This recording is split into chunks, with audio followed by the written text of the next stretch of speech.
Tout pour investir. Dose d'économie. Nicolas Dos, votre dose d'économie est arrivée. Bonjour Nicolas. Bonjour. Nous allons parler d'une nouvelle opération de déminage qui n'est pas la vôtre Nicolas, mais celle de Gabriel Attal à l'endroit des agriculteurs. Le Premier ministre annonce une nouvelle loi Egalim, la loi Egalim 4. Pourquoi aller vers cette nouvelle loi ? C'est assez lunaire. On a fait une Egalim 1, une 2, une 3 et on fait une 4 pour la même chose. Voilà. Je ne crois pas qu'on ait fait déjà 4 lois pour obtenir le même résultat. C'est toujours pareil, c'est toujours la même histoire. Egalim, ça vient de E.G. Alim, États généraux de l'alimentation en 2017. On fait une loi en 2018, la 1, la 2 en 2021, la 3 dite loi d'Escrozaille, qui est l'Egalim 3. C'est toujours le même objectif, faire en sorte que l'agriculteur soit payé pour son boulot, qu'il ne vende pas ses produits à perte. Voilà, c'est l'objectif vraiment de ces lois. Je rappelle que l'ensemble de ces lois, c'est toujours la même chose. C'est des lois qui sont inflationnistes, des lois qui sont là pour que nous, consommateurs, payons davantage à la caisse. Parce que c'est une loi, toutes ces lois veulent limiter les guerres de prix, toutes ces lois veulent limiter les recours aux promotions. Ce sont des lois qui sont donc, il y a forcément quelqu'un qui paye, comme toujours. Et donc, c'est des lois qui font payer le consommateur avec pour objectif que celui qui produit tout en haut, tout début de la chaîne, en est pour son argent, soit rémunéré. C'est quand même le sujet de la colère paysanne, ça a été, on veut pas des primes, on veut des prix, et on veut un juste prix pour notre travail. Objectivement, c'est indiscutable, ça se défend. C'est toujours le même sujet, et on remet le couvert, parce que visiblement, les 3 premières n'ont pas suffi. Si les 3 premières n'ont pas suffi, c'est qu'elles ne sont pas parfaites. Alors, qu'est-ce qui cloche précisément dans la version 1, la version 2, la version 3 ? Il y a un truc qui cloche et qu'il faut corriger, à mon avis. Le principal, c'est que c'est la fixation du prix de la matière première agricole. On a décidé que pour que le producteur soit correctement rémunéré, il fallait estimer le prix de production de sa matière première agricole, arriver à un prix, et ce prix, c'est un point de départ du reste de la négociation avec les industriels et les distributeurs, mais on ne peut pas le baisser, ce prix. Il est non négociable dans le cadre de la discussion. Sauf que, je ne saurais même pas vous dire, je me suis fait encadrer là avec les 3 lois et ce qu'il y a dans les 3 lois Egalim. Je ne sais même plus trop dans quelle loi Egalim il y a les 3 options. On a mis 3 options pour fixer le prix de la matière première agricole. Je vais résumer les 2 premières. Les 2 premières sont assez basiques, mais au moins assez propres et assez nettes. On va partir de factures, on va partir de pièces comptables pour dire voilà, pour produire cette quantité de porc ou cette quantité de lait, voilà combien coûte la matière première agricole, et donc le prix qu'on obtient est non négociable. Et puis on a mis une 3e option, qui est une option où on fait appel à un tiers de confiance. Et le tiers de confiance, généralement, ça va être un commissaire aux comptes, qui lui, au terme de son travail certifié, vous sort un chiffre. Voilà le prix de la matière première agricole.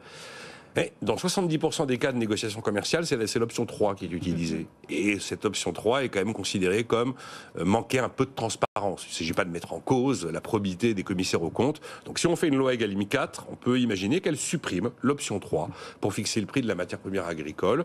Et on pourrait aussi imaginer qu'elle intègre davantage que ça n'a pu être fait par le passé, l'ensemble des coûts de production pour arriver à un juste prix de la matière agricole.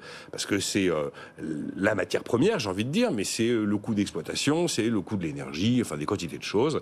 Deuxième élément qu'on pourrait imaginer dans cette loi Egalim 4, mais c'est complexe à mettre en place, l'idée d'aller de plus, pas à 100%, mais davantage vers des négociations tripartites, où vous avez industriels, grande distribution et agriculteurs présents. Là où c'est compliqué, c'est qu'on a un paysage agricole français complètement émietté. Des petites exploitations. Il n'y a pas de grandes organisations. Enfin, bon, les agriculteurs ne se sentent pas. Il y a bien sûr des syndicats, mais vous voyez, les syndicats se tirent la bourre, ils sont d'accord sur rien. En tout cas, tous ne sont pas d'accord sur tout. Et puis, c'est très compliqué parce que vous n'avez pas la même problématique selon que vous produisez du lait dans telle ou telle région en fonction de la disponibilité de l'eau, selon que vous faites de l'élevage ou du végétal.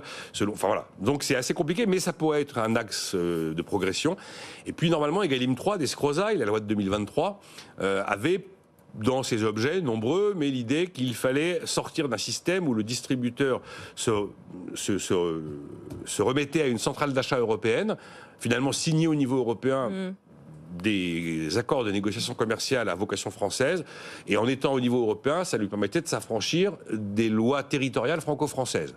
Visiblement, ce qui a été fait avec Egalim 3, ça n'a pas marché, parce qu'on s'est rendu compte que dans certains cas, il y avait encore cette manière, en plus, on va dire légale, de contourner le droit. Donc voilà, ça pourrait être un 3e axe de progression d'Egalim 4, si tant est qu'avec ces lois, on puisse répondre à cette question et à cette problématique, parce que si la 1, 2, 3 n'y sont pas parvenus, je pense qu'il a 4, il y arrivera. Il y a une personne qui a des idées. Oui, il y en a plein. Hein.